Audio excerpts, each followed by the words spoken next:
রাসূল সাল্লাল্লাহু আলাইহি ওয়াসাল্লাম বলেছেন, হে আমার উম্মত, তুমি যখন বলো ইয়া রাব্বি, তখন আল্লাহ তাআলা বলেন লাব্বাইক ইয়া আব্দি, হে আমার বান্দা আমি হাজির আছি, আমি উপস্থিত আছি। আপনার এত মুশকিল, আপনার এত সমস্যা, এত মুসিবত কারো কাছে আপনার বলার দরকার নাই। আপনার মালিক আছে না? আর আপনার সমস্যা কি? আপনি তো বান্দা, তিনি কে? আল্লাহ। আপনি, আমি, আমরা সবাই কি? বান্দা। আর তিনি আল্লাহ। আমরা সবাই গোলাম, তিনি মুনিব। আমরা সবাই সৃষ্টি, তিনি হলেন স্রষ্টা। তিনি কে? আল্লাহ। বলেন তিনি কে? আর একটু মহব্বতের সাথে বলা যায় না? তিনি কে? আল্লাহ। এই নামটা অনেক মজা না? অনেক মায়াবী না? অনেক মধুর না? আলা বিযিকরিল্লাহি তাতমাইন্নুল কুলুব। আল্লাহকে ডাকো, তাকে ডাকার মধ্যে অন্তরের সবচেয়ে বড় শান্তি আছে।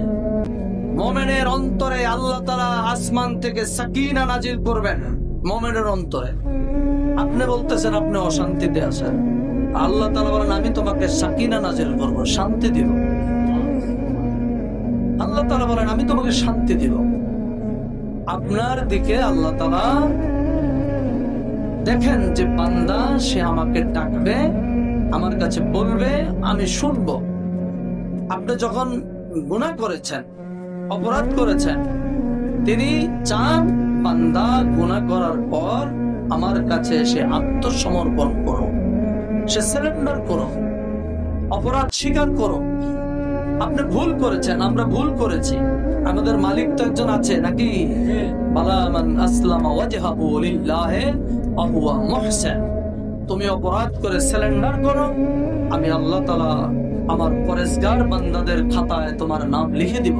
সুবহানাল্লাহ। কোনো সমস্যা নাই। তিনি তো বলেছেন লা তাকনাতু মির রাহমাতিল্লাহ, হে আমার বান্দা তুমি আমার রহমত থেকে নিরাশ হয়ো না, তোমার কোনো চিন্তা নাই। তুমি একবার শুধু বলো মালিক আমি আর কোনোদিন করব না, বলতে হবে আমি আর কোনোদিন করব না, ব্যাস হয়ে গেল। একটা হিন্দু যখন সে মুসলমান হয়, হিন্দু বলে আল্লাহ আজকে থেকে আর আমি হিন্দু নাই, মূর্তি পূজা করব না, শিরক করব না, পূজা করব না। আমি আজকে থেকে বলতেছি আল্লাহ ছাড়া কোনো মাবুদ নাই, হযরত মুহাম্মদ মুস্তাফা সাল্লাল্লাহু আলাইহি ওয়াসাল্লাম আল্লাহর বান্দা ও রাসূল। আল্লাহ এবং তার রাসূল যা নির্দেশ করেছেন আমি সব মানি। আমি কবর বিশ্বাস করি, আযাব বিশ্বাস করি, জান্নাত জাহান্নাম সব মানি, পলচরাত মানি, পরকাল মানি। সঙ্গে সঙ্গে আল্লাহ রাসূল বলেছেন এই হিন্দুর সব গুনাহ আল্লাহ তাআলা জন্ম থেকে এই পর্যন্ত সব মাফ করে দিবেন। সে হিন্দু হোক, খ্রিস্টান হোক, ইহুদি হোক, বৌদ্ধ।